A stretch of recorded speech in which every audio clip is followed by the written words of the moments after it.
ឯកឧត្តមព្រួញរដ្ឋានាំយកអង្គនិងបច្ច័យប្រចាំខែធ្នូរបស់ឯកឧត្តមអភិសន្តិបណ្ឌិតសសុខាប្រគេនដល់ព្រះចៅអធិការវត្តថ្មី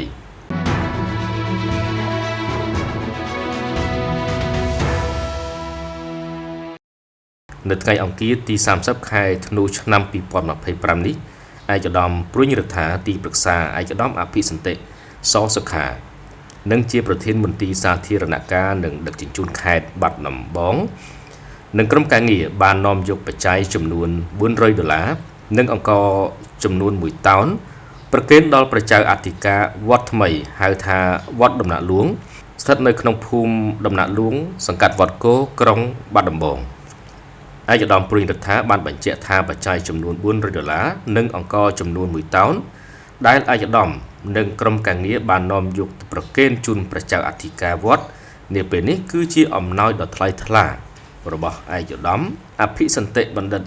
សសុខាឧបនាយករដ្ឋមន្ត្រីក្រសួងមហាផ្ទៃនិងលោកជំទាវកែសួនសុភីសសុខានិងក្រុមគ្រួសារដែលជាការផ្គត់ផ្គង់ប្រចាំខែធ្នូសម្រាប់វត្តថ្មីហៅវត្តដំណាក់លួង